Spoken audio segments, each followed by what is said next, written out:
살구나무에 살구 기쁨 열리는 시인의 정원, 대추나무에 대추 희망 열리는 풀잎 놀이터, 표광소 시인의 정원.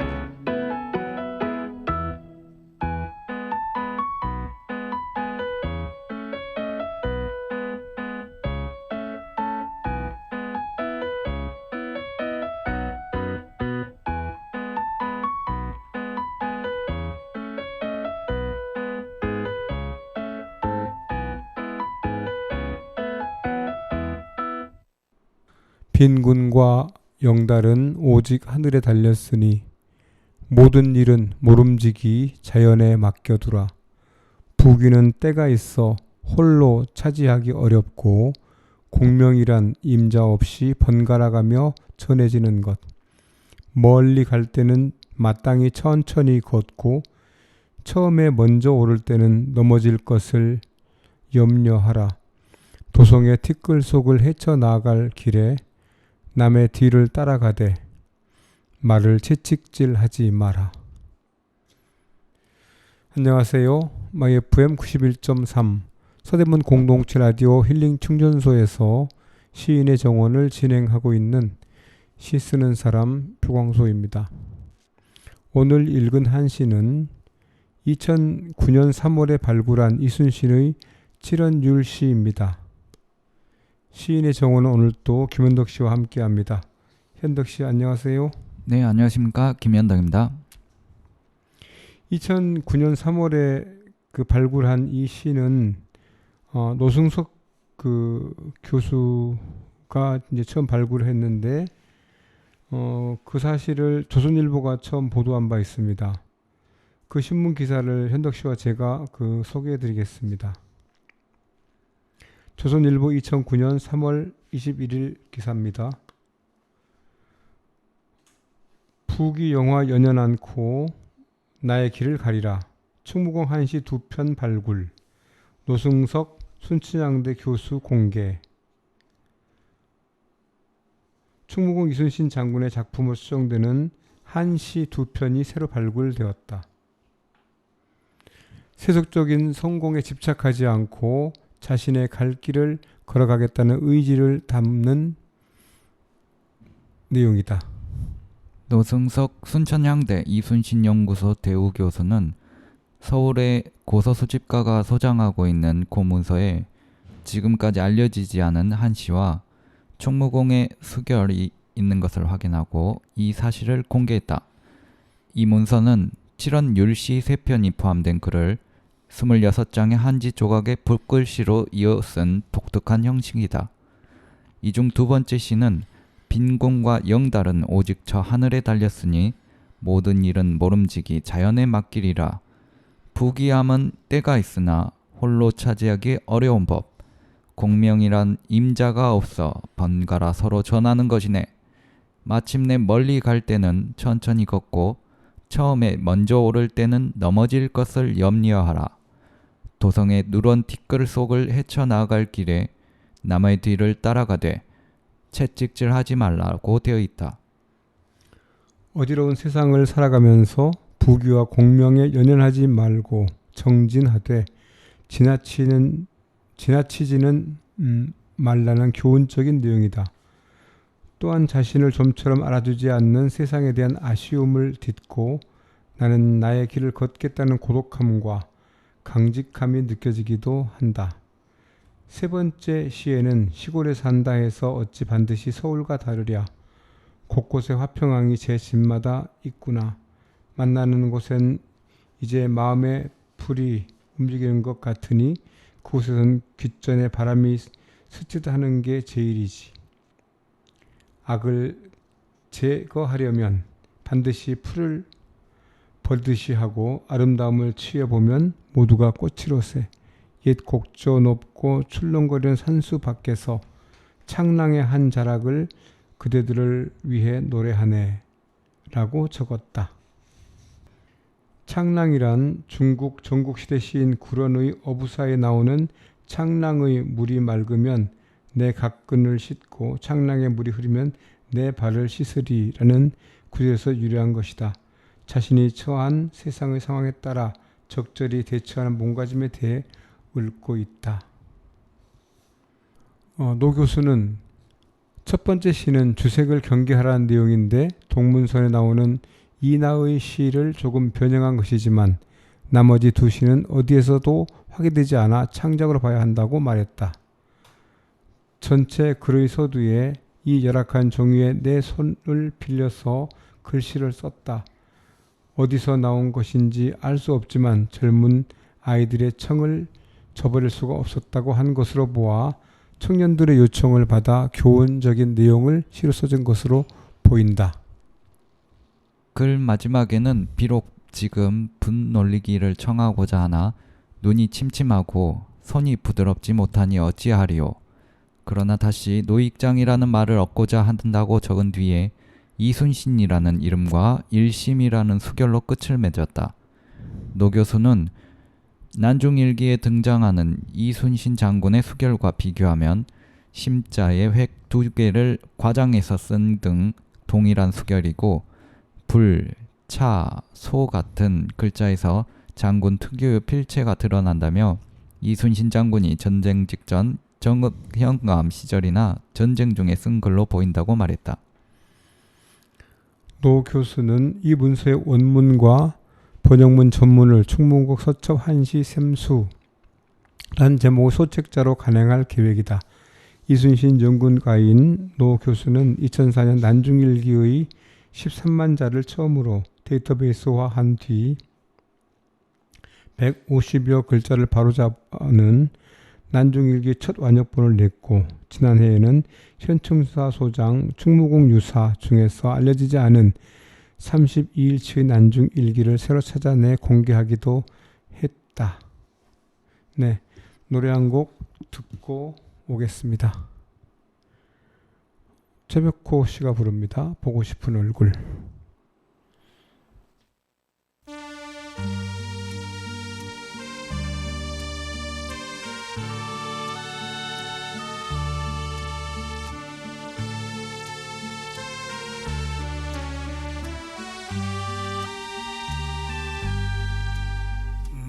눈을 감고 걸어도 눈을 뜨고 걸어도 보이는 것은 초라한 모습 보고 싶은 얼굴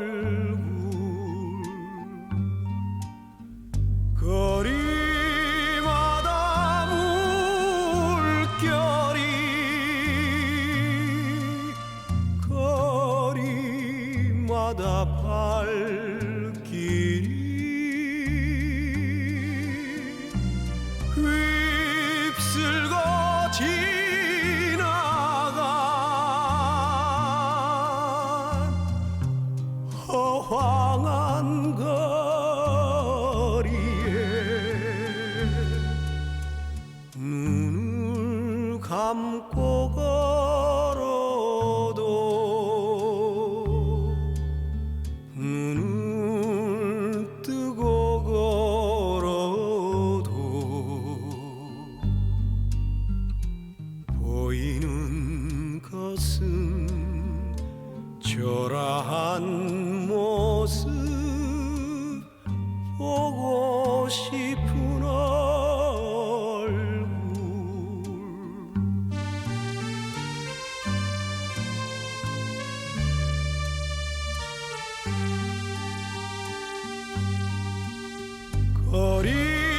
거리마다 물결이 거리마다 발길이 휩쓸고 지나간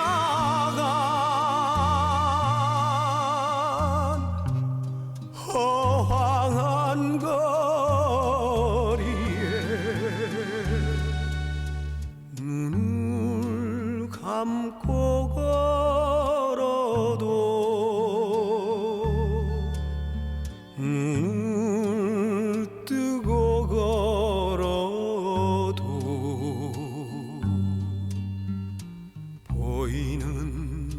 웃음 초라한 모습 보고 싶은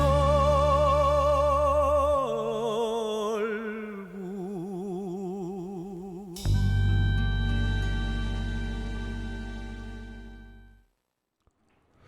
이순신께서 생존하고 400년 하고도 10년이 지난 2009년에 이순신의 시가 발굴되었다는 사실은 참 놀라운 일이라고 할 수 있겠습니다.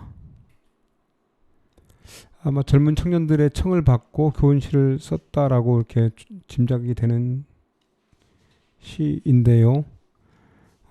이 시를 쓰던 시절은 그 정읍 현감 시절이었을 것이라는 짐작도 있었습니다.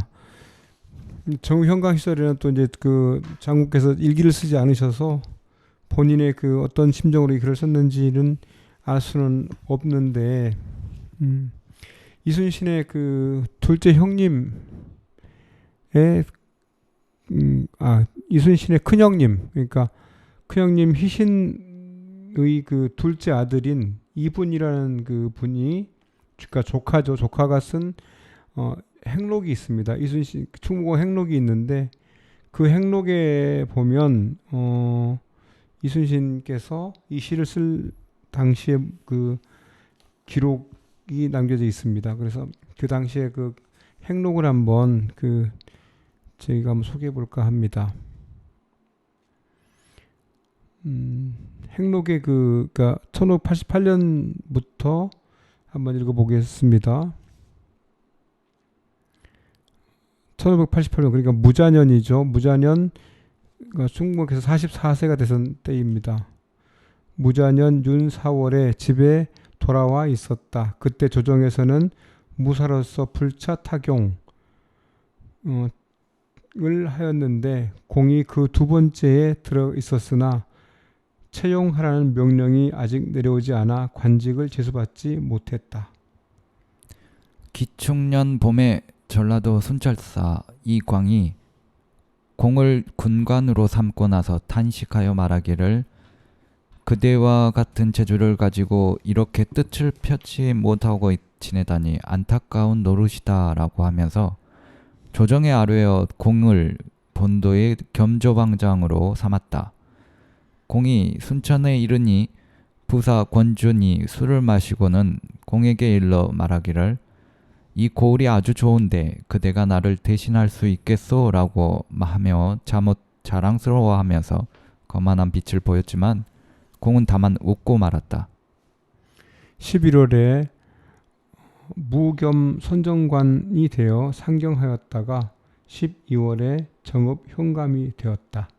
그때 태인 현감을 겸직하게 되어 태인현에 갔었는데, 당시 태인은 오랫동안 고을원이 자리를 비어 있었기 때문에 장부와 공문서가 쌓여 있었다. 공이 물 흐르듯이 결제하고 판결하여 잠깐 사이에 끝내니 그것 백성들이 둘러서서 듣고 또 옆에서 보고는 탐복하지 않은 사람이 없었다.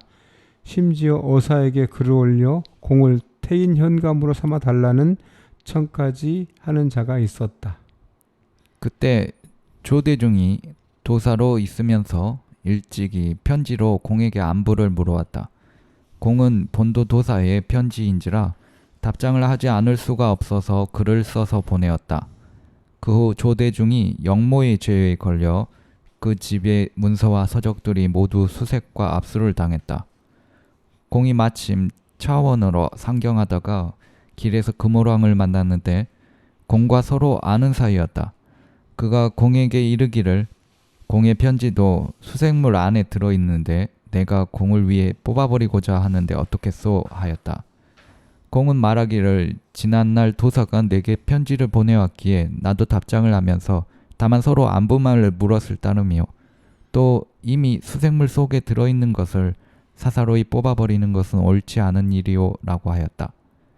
그 뒤 얼마 안 되어 공에게 만포첨사를 제수하니 사람들의 공론이 위에서 공의 문장과 필적을 보고 총애하였기 때문이라고 하였다. 공이 차사원으로 한양에 들어가서 우의정 정원신이 그때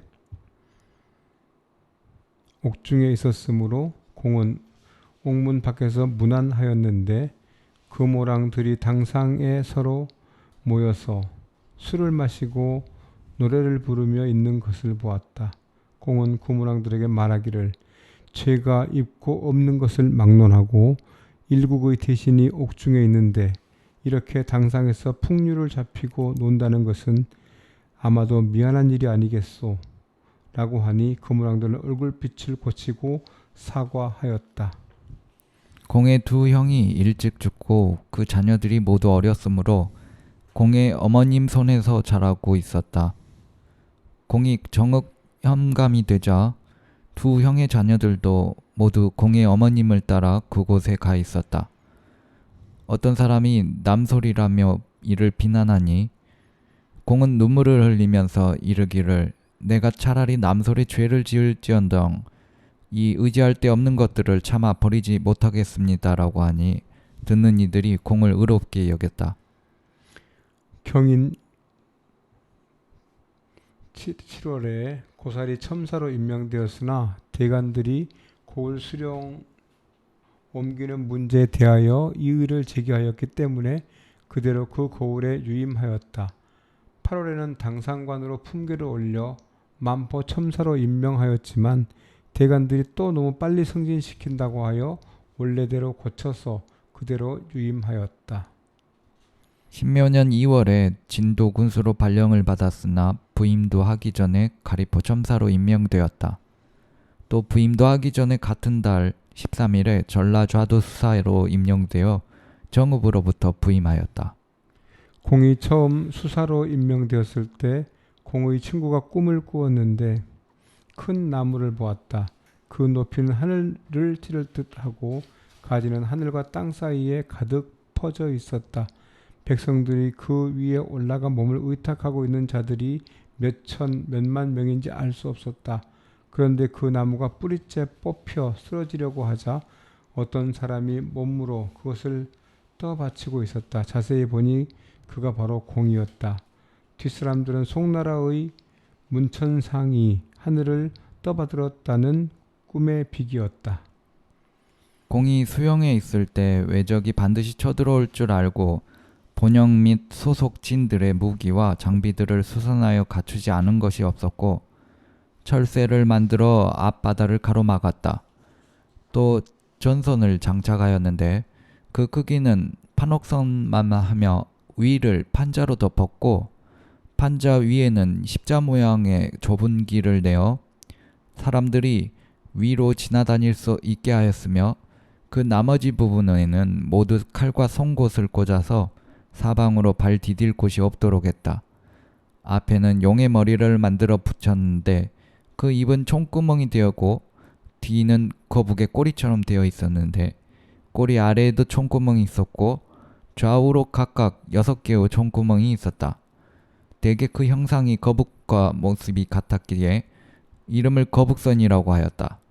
뒷날 적을 맞아 싸울 때는 거적으로 송곳과 칼 위를 덮고 선봉이 되어 나아갔다. 적들이 배 위로 올라서서 점령하려 들다가는 칼날과 송곳에 찔려 죽었으며 에워싸고 엄습하려다가는 좌우 전후에서 한꺼번에 총을 쏘아대니 적선이 비록 바다를 덮어 구름같이 모여들어도 이 배는 그 속을 마음대로 드나들었다. 향하는 곳마다 바람에 쏠리듯이 무너지기 때문에 전후로 크고 작은 전투에 이것으로서 항상 승리해야 했다.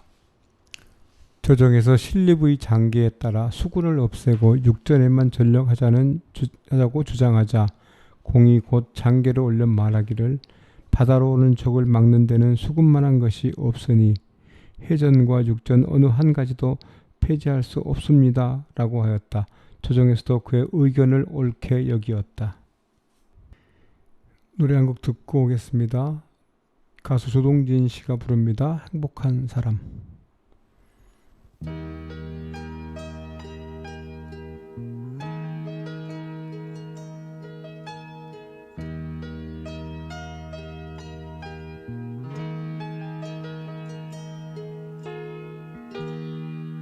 울고 있는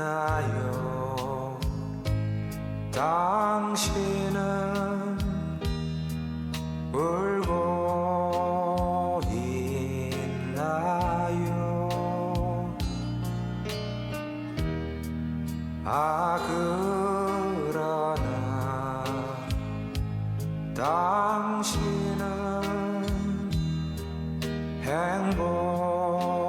행복한 사람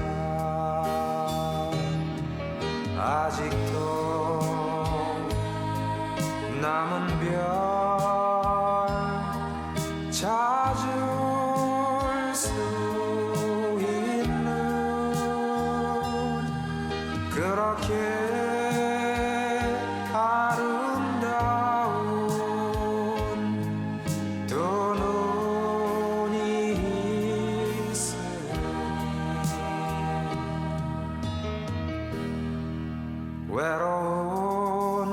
외로운가요 당신은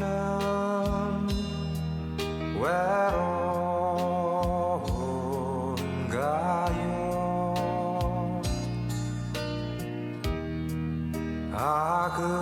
그러나 당신은 행복한 사람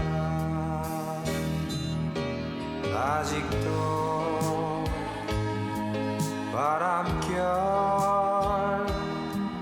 느낄 수 있는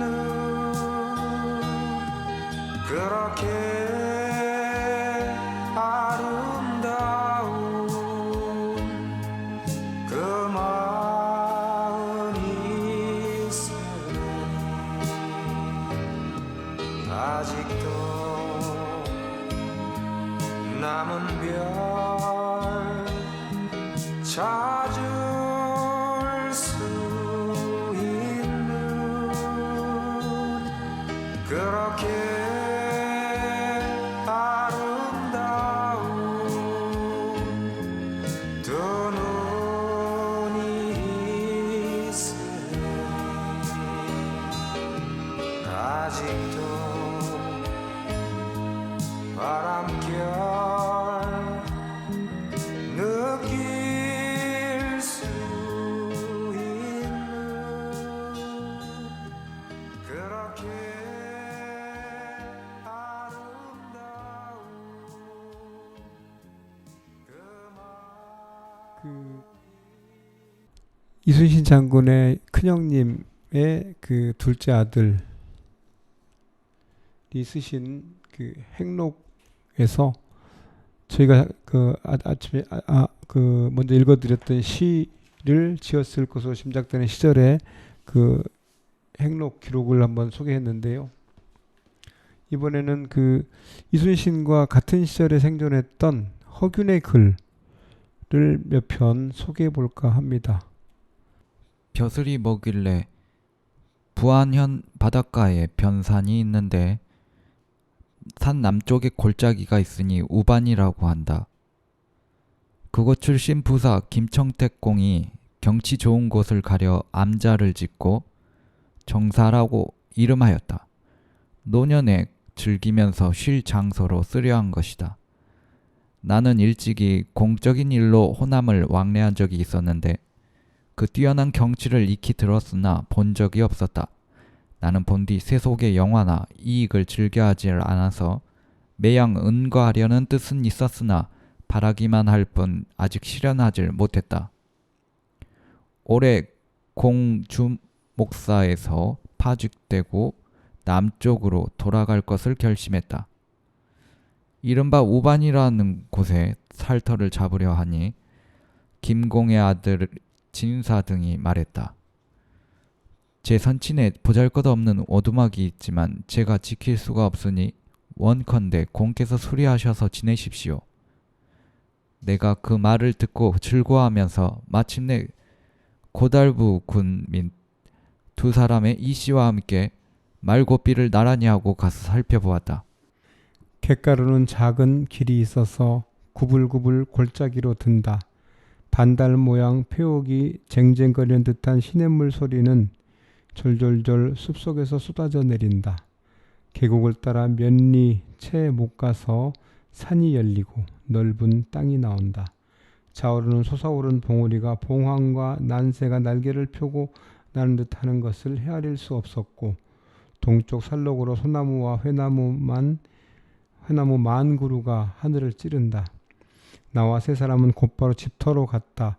동서로 세 개의 언덕이 있는데 그중 가장 널찍하게 얽힌 곳은 수백 그루의 대나무가 빽빽하게 푸르게 있어서 여전히 집터라는 것을 구분해 준다. 남쪽으로는 드넓은 바다가 바라보고 있는데 한가운데에 금수도가 있다. 서편으로는 울창한 숲속에 서림사가 있는데 스님 몇 사람이 살고 있다. 결국 동쪽으로 걸어 올라가서 오래된 당산나무를 지나가면 이른바 정사암이라는 곳에 다다른다. 암자는 겨우 4칸으로 벼랑 바위 가에 얽어 놓았다. 앞으로는 맑은 못을 굽어보는데 새 봉우리가 우뚝하니 고갯마루를 마주하고 있으며 나는 듯이 폭포가 푸른 절벽으로 쏟아져 내려서 흰 무지개가 계곡으로 물을 마시러 내려오기라도 한 듯 성대하다. 우리 4사람은 머리를 풀어헤치고 옷을 벗고 못가 바위에 앉아 있었다. 갈 곳은 막 피어나고 단풍잎은 반쯤 붉다.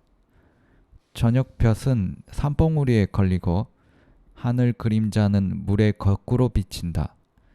천지를 굽어보고 우러르면서 휘파람을 불고 씨를 읊조리니 어느새 속세를 떠난 흥취에 젖어 신선이 삼신산에서 논이는 듯한 마음이 든다. 마음속으로 몰래 생각해보면 건강한 때에 벼슬을 그만두고 오래된 계획을 실행에 옮기게 되고 또한 숨어서 깃들일 곳을 얻어 내 몸을 편안히 하는 것을 스스로 다행스럽게 여기니 하늘도 보답해주는 것이 또한 풍성하다고 여겨진다. 벼슬이란 게 무엇이건데 감히 사람을 조종한단 말인가?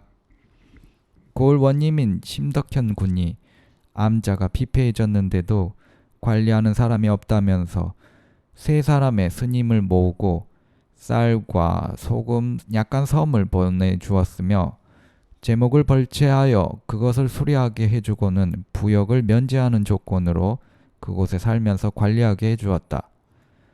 암자는 이 때문에 복구되었다 하겠다. 허균이 쓴 벼슬이 뭐길래라고 하는 그 글을 읽어보았습니다. 부안에 있는 그 바닷가에서 어떤 지인이 쉴 수 있는 공간을 만들어줬다는 얘기고 그게 처음 갔던 소감을 쓴 글이라고 할 수 있는데요. 허균은 여기서 머무르면서 그 한글 소설 홍길동전을 지었던 것으로 알려져 있습니다.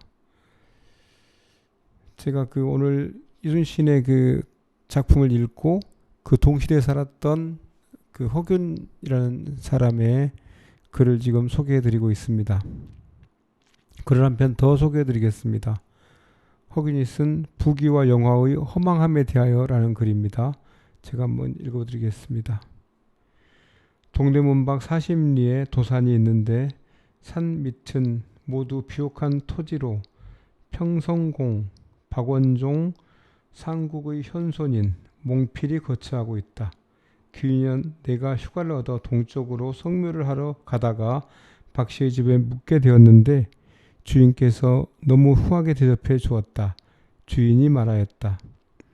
우리 손자는 평양공 이래로 모두 이곳에 묻히셨습니다. 7, 8대 동안 선영을 닦으니 비행 둘러 십리 밖은 모두 조상의 터전입니다. 태평 시절에는 수백 집이나 되는 인가가 모두 노비였는데 전쟁을 겪은 뒤로는 달아나서 거의 없어지고 경작하지 않는 밭이 10 가운데 9입니다. 저는 제사를 받들면서 겨우 수십간 집을 수리하고 남은 종 서너을 모아 이곳에서 산 지가 이제 1년쯤 되었습니다. 그리고 나를 끌고 집 뒤 언덕으로 올라갔는데 예전에 못과 누대가 어지러이 무너져 있었고 가시덩굴이 물이 지어 났는데 무너진 담과 깨진 주춧돌이 상기도 거친 안개와 덩굴 들판 사이에 있었다.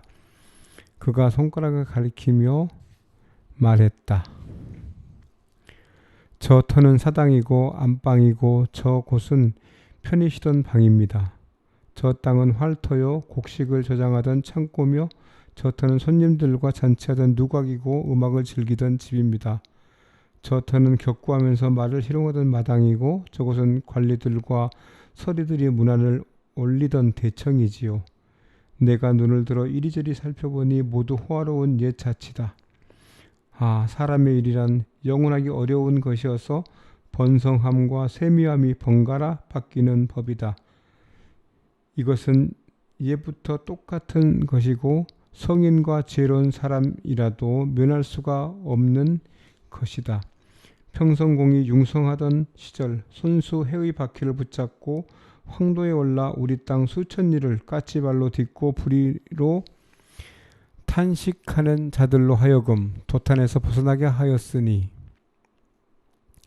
그 풍성한 공적과 위대한 업적이 진실로 종묘사직과 백성에게 있었다. 부귀영화는 그 수고로움에 대한 보답이었지만 그 또한 하고 싶은 것을 최대한 누리셨다.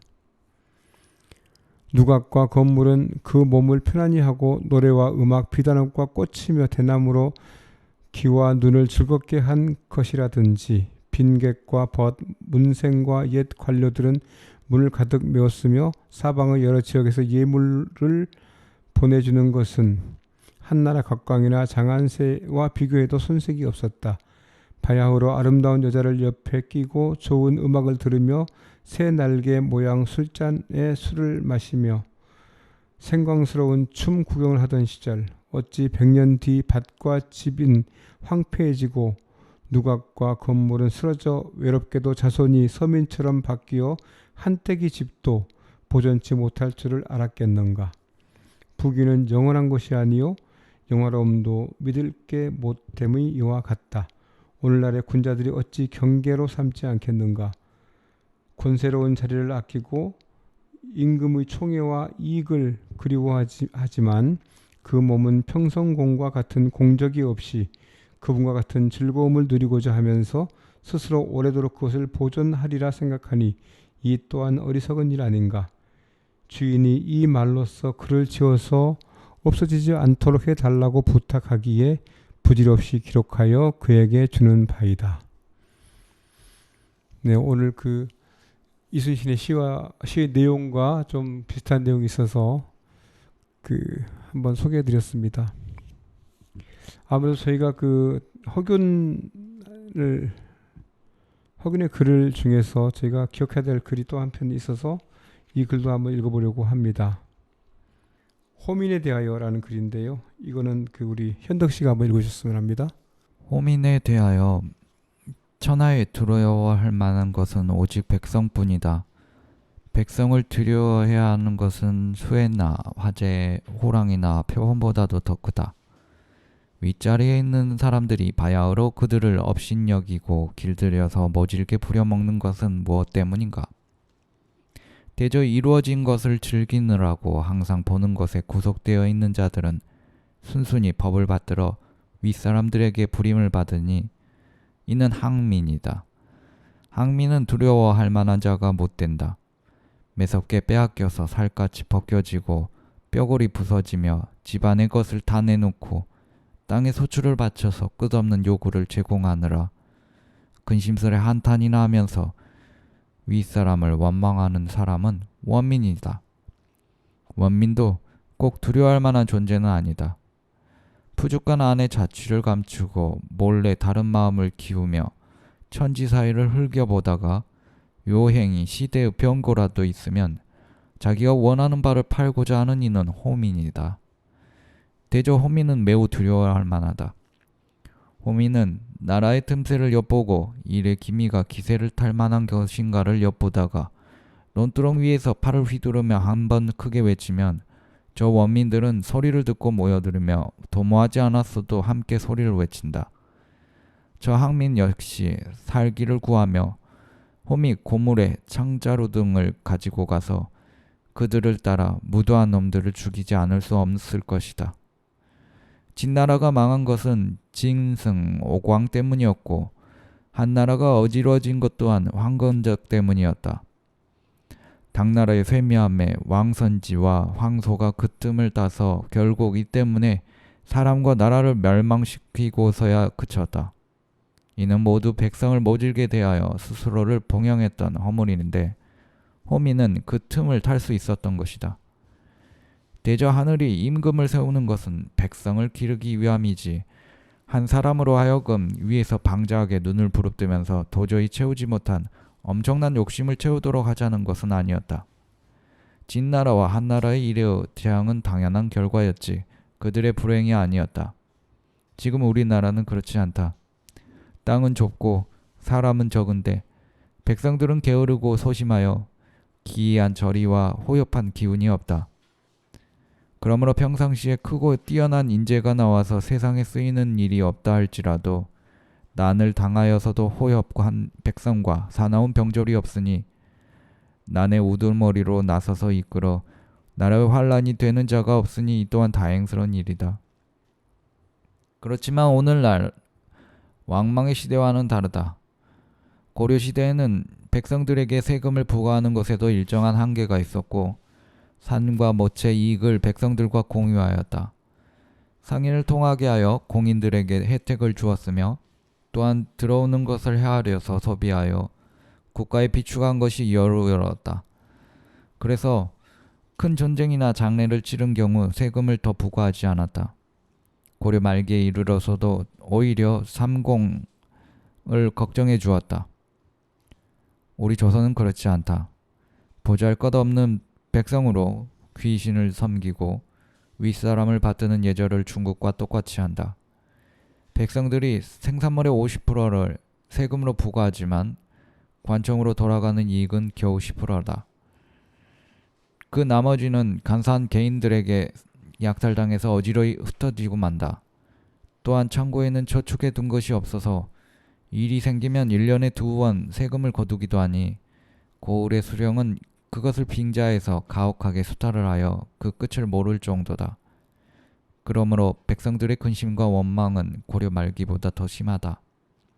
윗자리에 있는 사람들은 두려워할 줄 모르고 우리나라에는 호민이 없다고 생각할 뿐이다.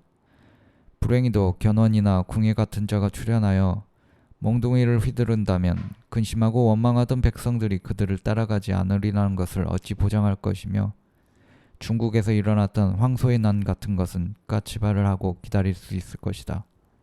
백성을 다스리는 자는 두려워할 만한 형세를 환히 알아서 지난날의 잘못을 고친다면 그런대로 다스릴 수 있을 것이다.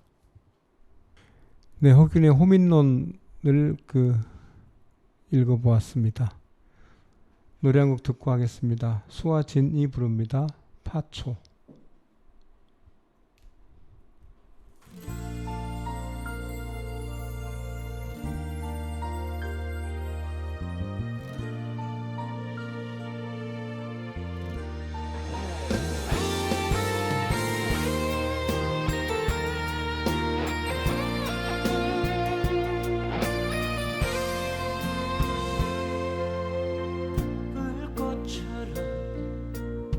살아야 해. 오늘도 어제처럼 저 들판에 풀잎처럼 우리 쓰러지지 말아야 해. 모르는 사람들을 아끼고 사랑하며 행여나 돌아서서 우리 미워하지 말아야 해.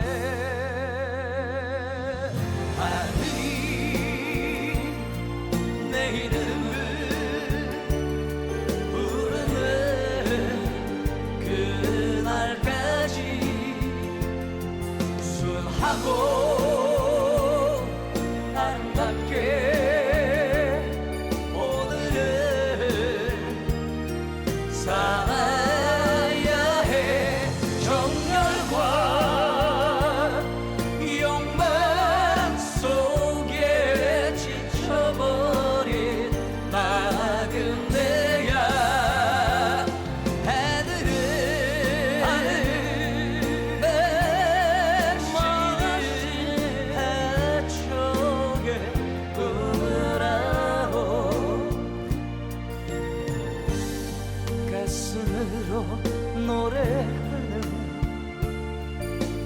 하초의 뜻으라오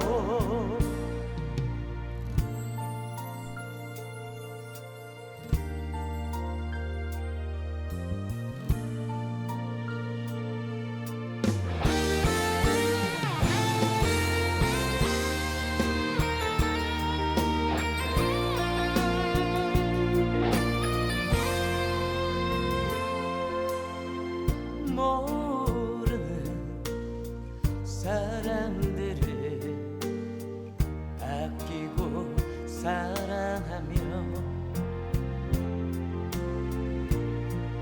행여나 돌아서서 우리 미워하지 말아야 해 하늘이 내 이름을 부르는 그날까지 순하고 아름답게 오늘을 살아야 해 정열과 욕망 속에 지쳐버린 나그네야 하늘은 멋진 하초의 꿈으로 가슴으로 노래하는 하초의 뜻으라오 가슴으로 노래하는 하초의 뜻으라오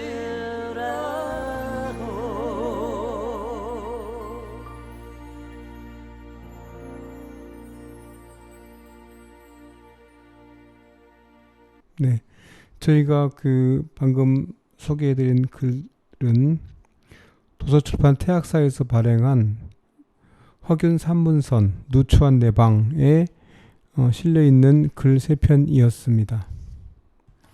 오늘은 이순신의 7원 율시 빈궁과 영달은 오직 하늘에 달렸으니 라는 작품을 읽고 조카가 쓴 행록에서 이 시를 썼을 당시에 이순신의 그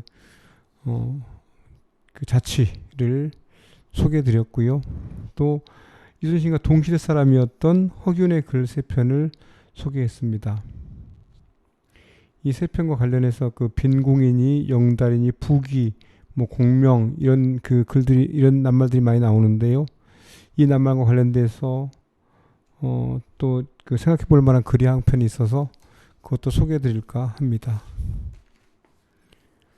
문학가치성사에서 발행한 최윤훈 전집 11권 유토피아의 꿈에 수록되어 있는 글입니다. 제목은 돈과 행복인데요. 한번 읽어드리겠습니다. 돈과 행복, 없으면 불편한 것, 돈, 가치의 수량화. 사람의 행복을 만들어내고 지탱해주는 것에는 여러 가지가 있고 돈도 그 가운데 하나다. 행복을 어떻게 규정하는가에 따라서 돈의 비중도 결정되는 것이지만 그러한 개인차를 엄밀히 밝혀낸 것은 어려운 일이고 대체로 통할 만한 이야기를 하는 수밖에는 없다. 돈의 역사는 아마도 사람의 역사만큼이나 오래다.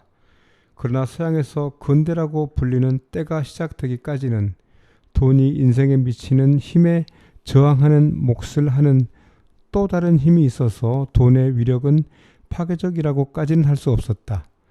이 경우 돈이라고 하는 말은 넓은 뜻에서의 물질적 조건, 경제적 조건 일반을 말하는 것이 아니고 자본주의 경제 구조의 상징으로서의 돈이라는 뜻으로 쓰고 있는 것이다. 그 앞 사회에서 돈에 저항하는 힘이란 것은 신분, 토지, 세습제, 종교 같은 것을 말한다. 이런 것들에 대해서는 돈은 반드시 만능이 아니었다. 썩은 정치에서 신분을 매매한 것은 동서고금에 있는 일이지만 폐쇄된 전 근대 사회에서는 그런 현상의 한계가 있었다. 양반 귀족들은 장사치들에게서 돈을 꾸면서도 불호령질을 했던 것이다. 베니스의 상인의 샤일록을 생각하면 선명하게 상상이 되는 일이다. 근대라는 커다란 역사의 변혁기를 거쳐서 돈은 그가 짊어지고 있는 터부의 멍에를 팽개쳐 버렸다. 사람의 역사는 돈에 대한 터부의 의식 속에서의 해방의 역사라고 해도 무방하다. 이런 과정을 서양 사람들이 먼저 겪고 우리도 그 뒤를 따르게 되었다. 이런 현상이 어제 오늘 시작된 것은 아니지만 천황제 국가의 식민지였던 시절은 봉건적인 틀이 그대로 남아서 돈에 대한 우리들의 감각이 제대로 발육하는 것을 막아왔다. 당하면서도 당하고 있는 것의 뜻을 몰랐고 그래서 좀 더 낮게 당할 수 있는 것을 소득 없이 당했던 것이다. 사람의 만사가 그렇겠지만 당한 일은 할 수 없는 일이다. 다만 당한 결과를 어떻게 처리하는가만이 사람이 할 수 있는 일이고 처리하기에 따라서는 사람은 또다시 행복할 수도 있는 것이다. 각설. 우리 사회는 지금 그런 시기를 지나서 모든 사람이 돈을 곧바로 인정하면서 살지 않으면 안 될 시대를 살고 있다. 필요할 때 호주머니에 손을 넣으면 닿는 것이 돈이려니 하는 평생을 살고 있는 필자 같은 경우에도 가끔 느끼는 바가 있는 것을 보면 그렇지 못한 사람들은 어떨까 짐작이 가고도 또 가는 일이다. 필자의 애인이 늘 하는 말로 돈 없는 것은 괜찮지만 없으면 불편하다는 것이다. 옳은 말이다. 정녕 불편하면 사람이 죽게 되니 불편한 것은 틀림없는 일이다. 소설을 업으로 하는 필자의 경우도 주위 사람들의 풍속을 많이 달라졌다. 좋은 소설을 써서 책을 낸 사람에게 의뢰 돈이 많이 벌었겠거니 인사들을 한다. 우리가 풋내기였을 때는 이런 말을 들었다면 몹시 괴로워했을 것이나 지금은 안 그렇다. 사람이 죽으면 볼장 다 보는 것이기에 사람이 죽고 살고가 돈을 그 장소 그 시각에 가졌는가 못 가졌는가로 결정되는 지랄 같은 시대에 살면서 돈을 비웃는다면 그야말로 지랄 같은 소리를 하는 것이다. 돈의 양과 노력의 배경, 돈이고 사람이요 돈이고 사회는 곧 아니지만 돈은 사람이 노는 물이요 숨쉬는 공기 같은 것이다. 물이 마르면 고기는 죽고 공기가 막히면 짐승은 넘어간다. 한 가지 주의할 점은 모든 고기나 짐승의 필요로 하는 물이나 공기의 양은 다르다는 점이다. 사는 사회에서 돈이 얼마나 요긴한가 하는 이야기만이라면 하나마나한 소리가 되고 말 것이고 이런 글을 읽는 사람에게도 도움이 될 것이 없다. 그런 일반론은 우리가 모두 아는 일이기에 더 중요한 일은 독자가 스스로 자문하기를 그렇다면 나라는 사람은 어느 만큼의 물, 어느 만큼의 공기면 즉 어느 만한 돈이면 만족할 부류의 사람일까를 빨리 결정하는 일이다. 사람이 살면 100년을 살 것이고 그것도 200년을 살 것도 아니요. 줄잡아 수십 년인데 산다는 일은 돈의 양을 증대시키는 일에 한하지 않으므로 그 밖의 활동과 돈 벌기와의 사이에 적당한 노력의 배정이 얼마만한 시간을 돈에 충당하고 얼마만한 시간을 그 밖의 일에 보내냐 하는 일을 정하는 일이다.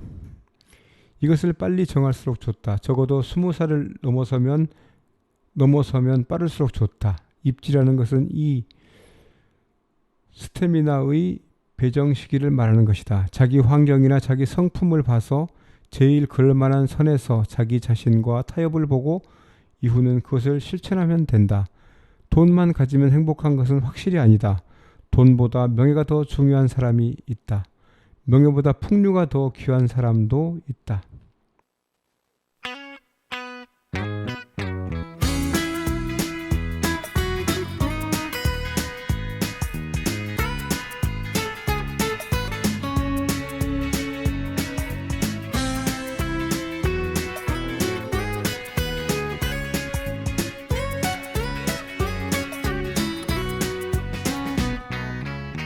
몇십 년 동안 서로 달리 살아온 우리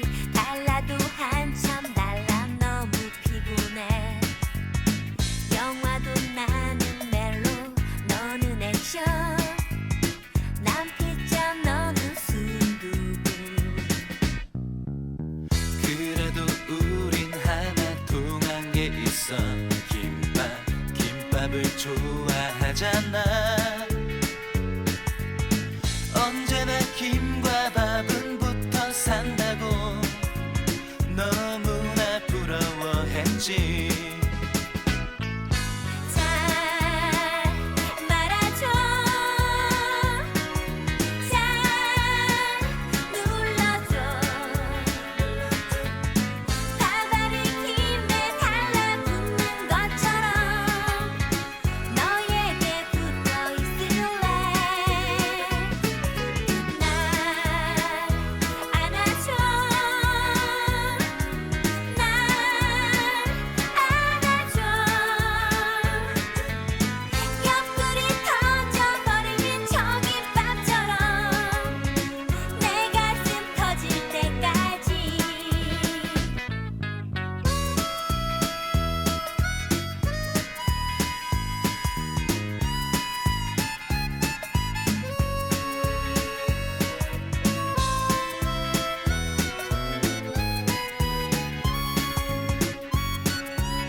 예전에 김밥 속에 단무지 하나, 요새 김치에 치즈 참치가. 세상이 변하니까 김밥도 변해, 우리의 사랑도 변해.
네, 더 자두가 부른 김밥을 듣고 왔는데요.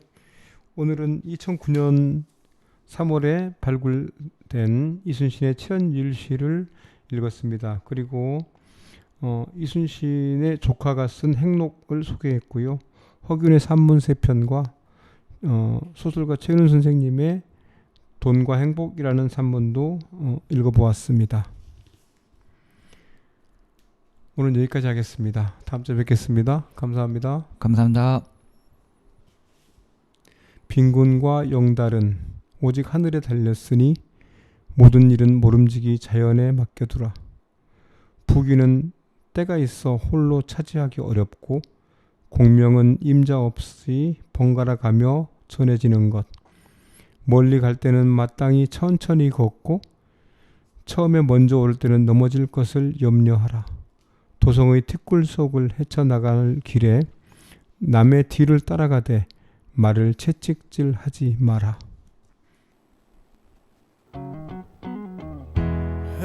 해저물어는 오후 집으로 향한 걸음뒤에 서툴게 살아왔던 후회로 가득한 지난 날. 그리 좋진 않지만 그리 나쁜 것만도 아니었어.